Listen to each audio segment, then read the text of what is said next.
èdè àti àṣà Yorùbá. Ohùn àní là ń gbé lárugẹ, àlóhùn àní là ń gbé lárugẹ, ẹ bá wa gbé Yorùbá lárugẹ.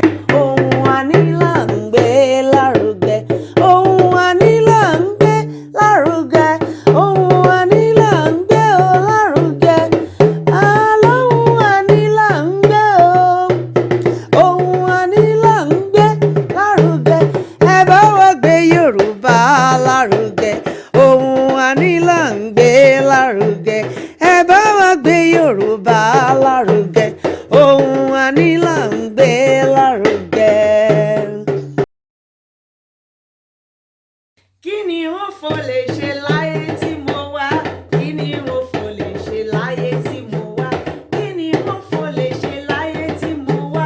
Kí ni wọ́n fò lè ṣe láyé tí mo wá? Láyé tí mo wá, kàkà kí n jalè, kàkà kí n jalè, máa kúkú ṣẹrú. Kí ni wọ́n fò lè ṣe láyé tí mo wá? Kí ni wọ́n fò lè ṣe láyé tí mo wá? Kí ni wọ́n fò lè ṣe láyé tí mo wá? Kí ni wọ́n fò lè ṣe láyé tí mo wá? Kí ni wọ́n fò lè ṣe láyé tí mo wá? Láyé tí mo wá, kàkà kí n jalè, kàkà kí n jalè, máa kúkú ṣẹrú. Kí ni wọ́n fò lè ṣe láyé tí mo wá? Ẹ káàárọ̀, ẹ káàsán, ẹ káalẹ́ o. Good morning, good afternoon, good evening, wherever you're watching us. Ní èní, a ó máa sọ̀rọ̀ nípa bí àwọn òbí wa ṣe ń bá ọmọ wí ní ayé àtijọ́ láì fọwọ́kàn wọ́n. Ọ̀nà oríṣiríṣi ni àwọn àgbà ní ilẹ̀ Yorùbá máa fi ń bá ọmọ wí láì nà wọ́n.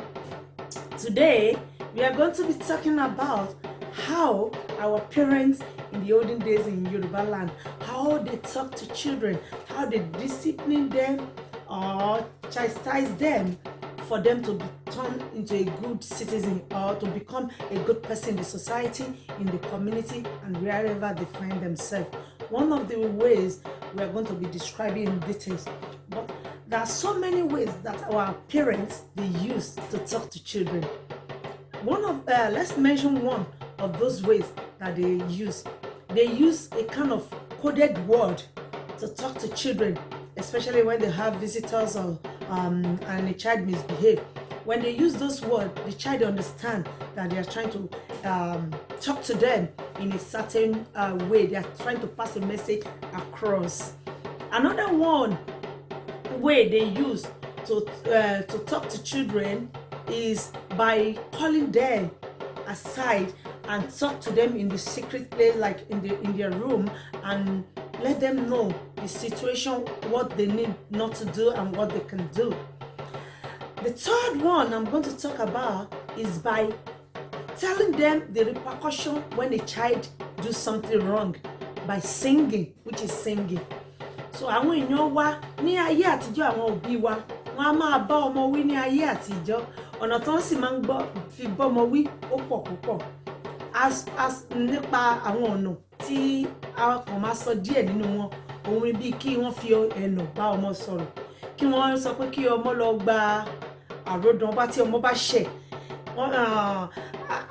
Ọ̀nà míì tí a fẹ́ sọ pàtó gan lórí ẹ̀ lénìí, òun ni kí wọ́n kọrin, kí wọ́n kọ́ ọmọ ní orin ìwà, kí ọmọ má hùwà tí ò dáa, torí tí ọmọ bá hùwà tí ò dáa, nǹkan tí ó máa tẹ̀yìn ẹ̀ wá kò ní dáa rárá.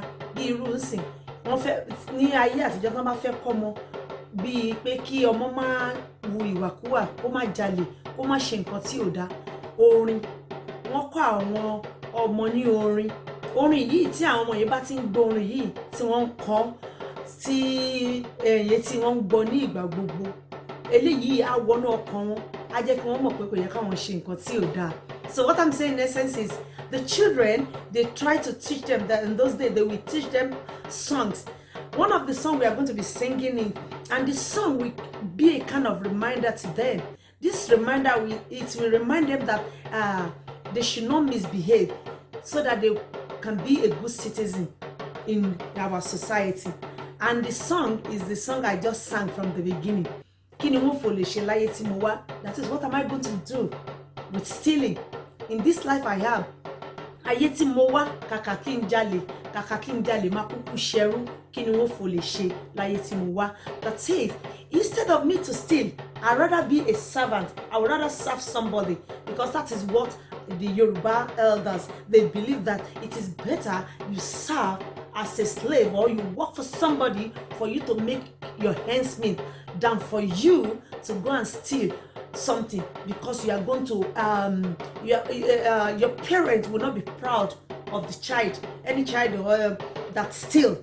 So because of this, they always teach them so many ways for them to know the moral and things that happens in the society. So that is why they sing that song, Kini won fo le se láyé tí mo wá.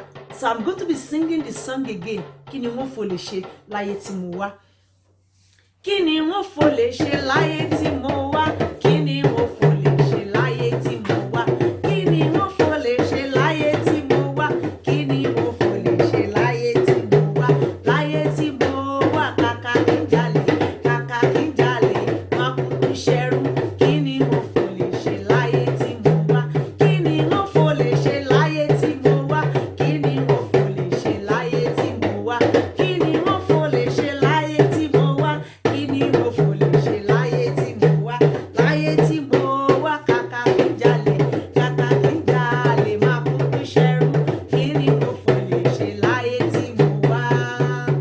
Thank you so much. That is where we are going to stop today. We just want our parents at home to know the ways that parents in the olden days, the way they teach the children how to be a good citizen, how to be a good person in the society. So our parents in the olden days, they have so many ways that they communicate their information, or they give advice, and they give how will I put it, the way they train their children to become a good citizen.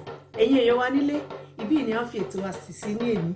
A lérò pé àwọn ọmọ wa wọn ò máa kọrin yìí, orin tí ó jẹ́ pé àwọn ìyá wa láyé àtijọ́ tí wọ́n máa ń kọ fún àwọn ọmọ láti jẹ́ ọmọ rere ní àwùjọ. Òun ni orin yìí, òun la ní kí àwọn èèyàn wa nílé kí wọn náà kàn kọ́ níbẹ̀. So títí di ọ̀sẹ̀ tó ń bọ̀, ó dìgbà kan náà. Ẹ ṣeun. Ohun àní là ń gbé lárugẹ. Àlóhùn àní là ń gbé o lárugẹ. Ẹ bá wa gbé Yorùbá lárugẹ. Ohun àní là ń gbé lárugẹ. Ẹ bá wa gbé Yorùbá lárugẹ. Ohun àní là ń gbé lárugẹ. Ohun àní là ń gbé lárugẹ. Ohun àní là ń gbé o lárugẹ. Àlóhùn àní là ń gbé o. Ohun àní là ń gbé lárugẹ. Ẹ bá wa gbé Yorùbá lárugẹ. Ohun àní là ń gbé lárugẹ. Ẹ bá wa gbé Yorùbá lárugẹ. Ohun àní là ń gbé lárugẹ. Èdè àti àṣà Yorùbá.